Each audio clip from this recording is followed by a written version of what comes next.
Hello everyone and welcome back to a new video on the YouTube channel. I know it's been a really long time since I uploaded. It's been like 2 weeks last time I checked. I don't have much of an excuse. I honestly just didn't feel like making any videos, so I just didn't upload anything and that was kind of it.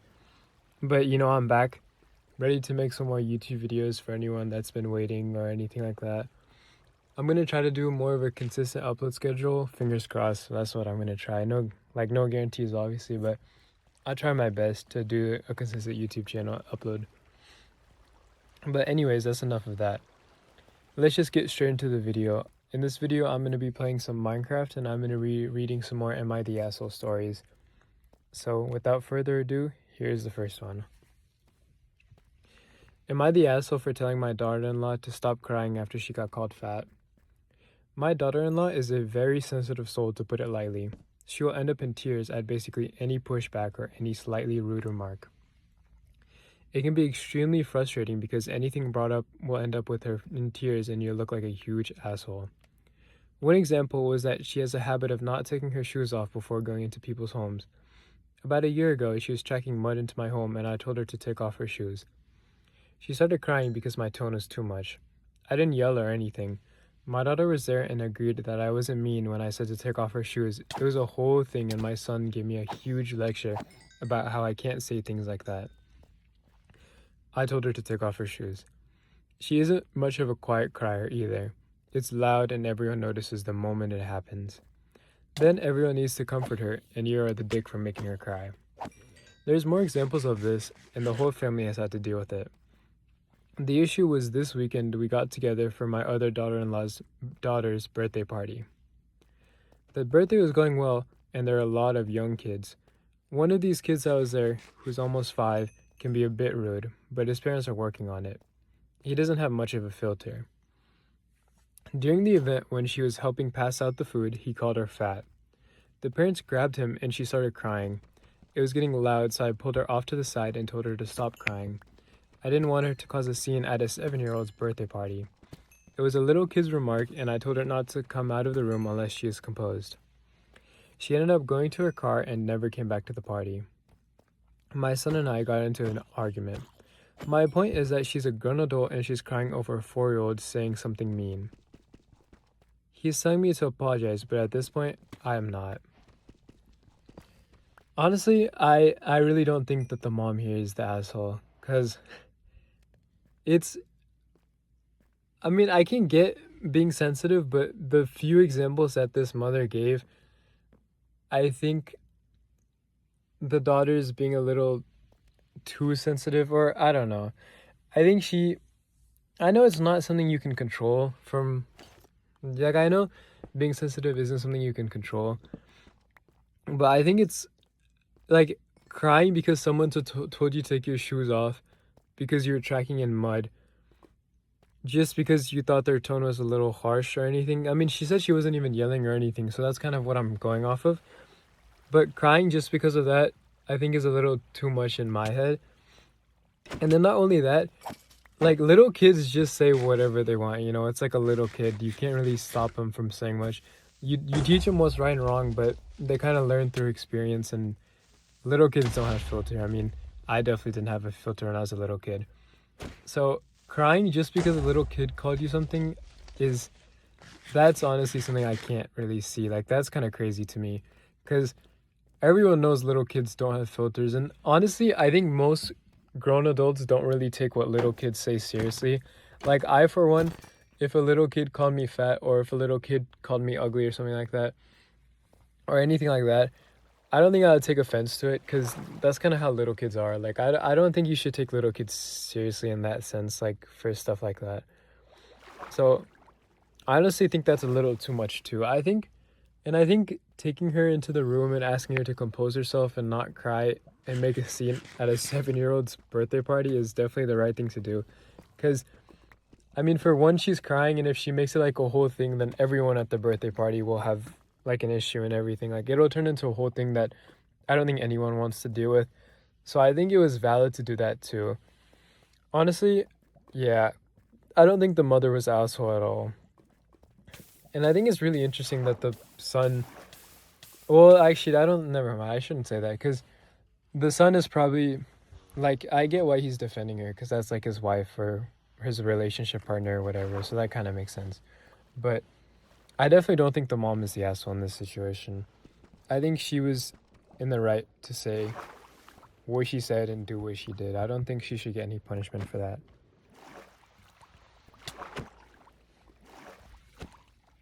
Am I the asshole for saying we need to be realistic with our son about his finances for college before he applies? My wife and I have 4 kids. The oldest is finishing junior high and will be applying to colleges this fall.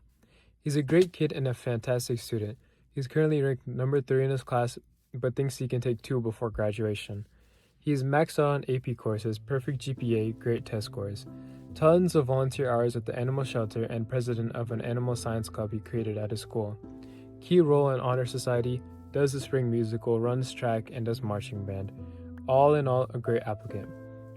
We fall into this weird range of being too rich for financial aid, but too poor to pay out of pocket for an elite education. His dream school is quite pricey, and we don't expect to receive much aid. I've been telling my wife we need to be real with him and tell him that his best options at this point are to look at our state school, which he doesn't want to go to, or schools that give merit aid to students like him. We have found some schools that basically give him a full tuition for his scores and grades. My wife thinks that it's killing his dream before it even starts. She said we should let him apply everywhere and then figure it out as far as finances are concerned. My argument is that we have 3 other kids after him to put through college. Figuring it out for him could mean less for them and the rest of them in the future. I think we just need to lay it out. Show him what we can afford and what options he has that won't put us under.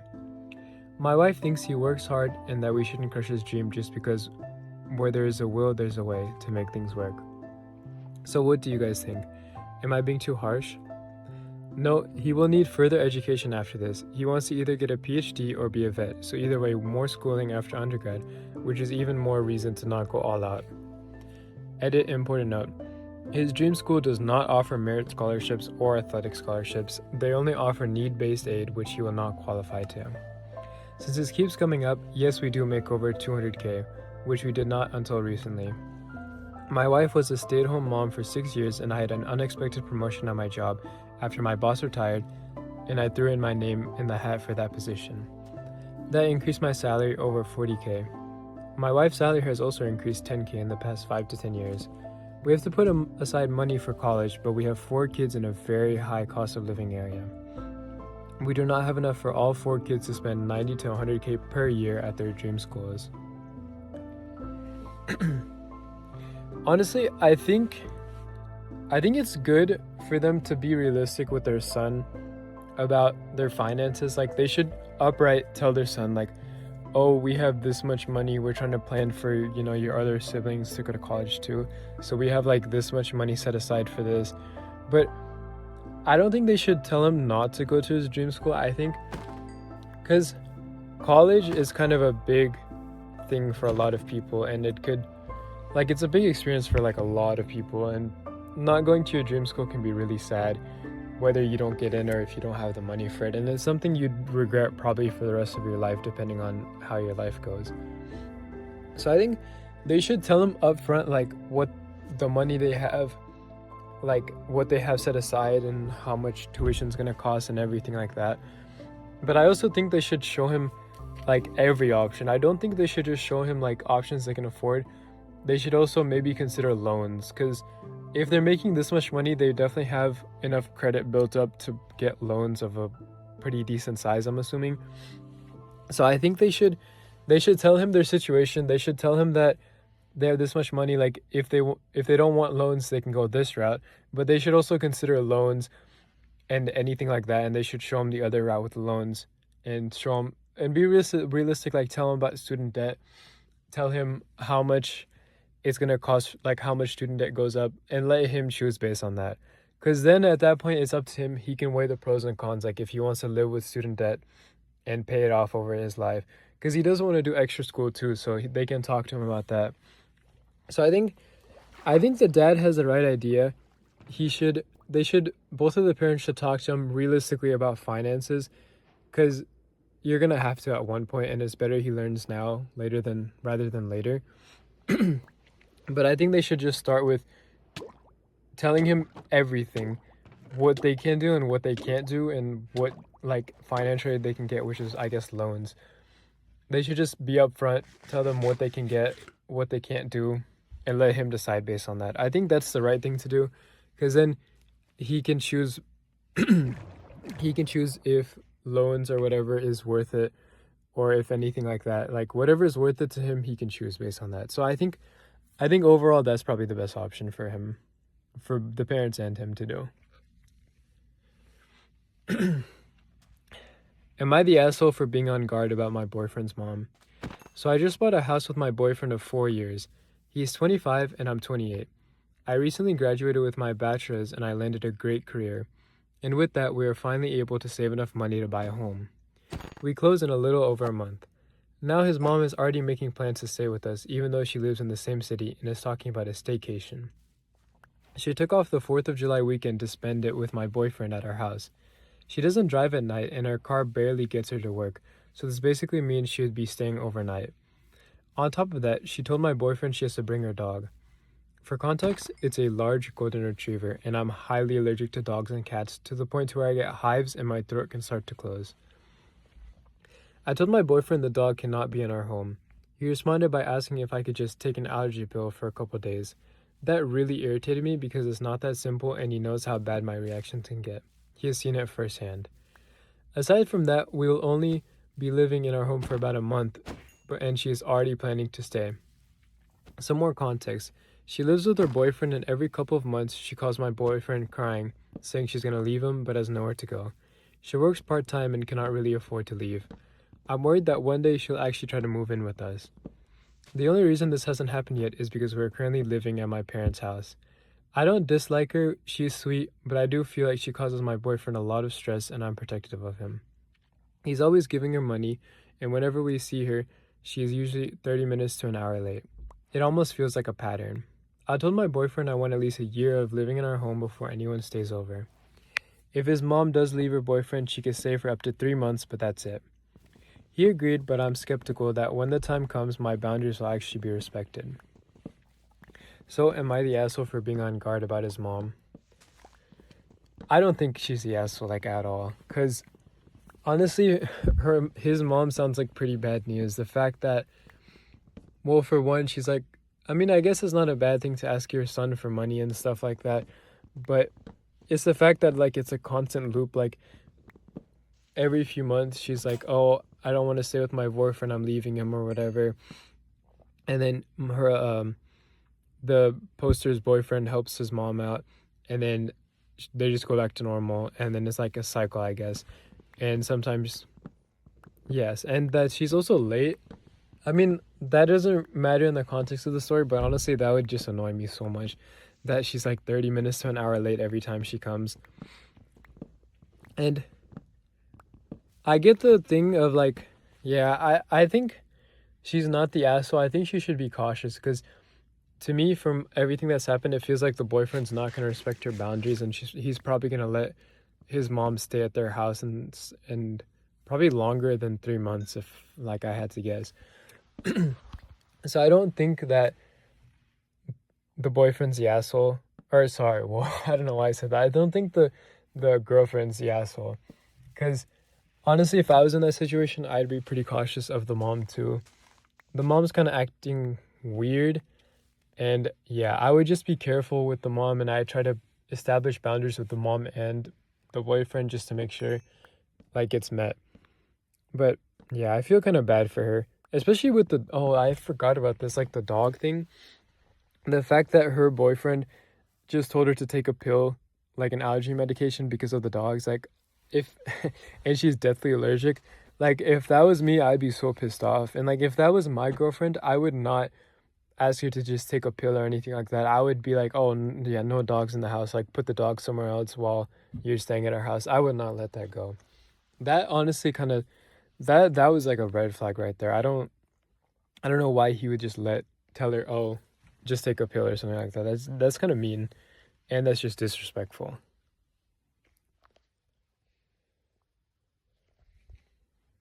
Am I the asshole for trying to move out of my boyfriend's parents' house? My boyfriend, 24, and I, 23, got pregnant unexpectedly. We were nowhere near financially prepared. During the pregnancy, his parents told us to move in with them while we got on our feet, so after the baby was born, we did. My boyfriend and his brother were going into business together as well, so it worked out nicely. Present day, the baby girl is 7 months and it's almost been 3 months since we moved in. First, let me say, his parents are some of the most kind-hearted people you could ever know. However, I am very, very ready to move out. Why? They have 3 Australian Shepherds who are untrained. All 3 pee and poop in the same house 2 to 3 times a day. I feel uncomfortable putting my baby on the unclean floor. She has her own play area, but she's getting bigger and will need to move around the house soon. The 2 younger dogs fight very intensely and randomly. Multiple people have been bit, my boyfriend including. That's very scary for me as a mom with her in the house. They bring in ticks daily. They found 30 on one dog in one night. I do not want my baby getting Lyme or any other disease because they're ungroomed and prone to bringing them in. Lastly, they bark a lot and wake her up from her naps. Imagine being postpartum and spending hours getting your baby to sleep. Once you do, a dog barks and she wakes up crying. His parents are very messy. I thrive in a clean and productive environment. My mental health is horrible from trying to live in a house full of clutter, poop, a kitchen with all counters covered by piles of dirty dishes, old food, random dishware with no place, crusted chunks, and juices. I've deep cleaned it multiple times and others have too, but it just goes back a few hours later. We also share a small bedroom with his 17-year-old brother. It's nasty. I'm the only one who cleans it, which doesn't last. I told my boyfriend I really want to move out. I think it'd be better for my sanity, the baby, and our relationship because it's causing loads of stress and anger daily. His POV is that if we're staying here at no cost, in a rare position to save money to start his business and get a land for ourselves, he's worried the cost of living on our own would keep us stuck for a very long time, as we have no savings and he has debts. I found a place to settle that's $800 monthly, including rent, water, and electricity. That's the best deal we could find possibly in our area. He makes over 3 times that, and I'm starting a job that pays $300 to $400 a month. He's right. There will be expenses and it'll take longer to save and pay things off, but I think it'd be best in a quality of life kind of way. I know I would be in a much better headspace and I'd be a better mother if I wasn't stressed out and angry every day. I also want a positive, non-resentful relationship with his parents. Honestly, yeah, I don't think she's the asshole in this situation because that house does not sound like fun to live in. And it doesn't sound like she's ungrateful. Like she said his parents are nice and like she wants to leave for her sanity, not because she hates the parents. Like I think she's going at it at a really nice way. Like she wants to move out for herself, for her sanity, because living in that house is not what she wants. Because sometimes living with people is not like when you live with people, you realize you don't want to live with them anymore. Like sometimes you're just not compatible to live with people because I guess her boyfriend's family are just used to living in clutters and messes and they don't really mind it. But for her, it's probably different and it's hard to live in that situation. So I think it's valid to want to move out because honestly, that just makes sense. And I think she brought up a lot of really good points about wanting to move out because like almost all of those actually do make a lot of sense. And if I was in that situation, I would want the same thing, especially being a mother. Like she's also, not only is she doing it for herself, but she's also doing it for the baby. I think she's doing it for the right reasons, and I think she's making the right decision to leave. So I don't think she's the asshole for trying to leave her boyfriend's parents' house. I think it's a good thing, and she's trying to start a job for the extra money to support them for if they move out, and she's also trying to find places. I think she's definitely not the asshole, and she's making the right decision. And I'm sure her boyfriend will get convinced eventually. But I don't think anything was wrong with what she said at all. Alright guys, that is it for the video. I hope you all enjoyed. Let me know if you had any different takes than me in the comments. Let me know if anything I said was wrong or anything like that. And I hope to see you all in the next one.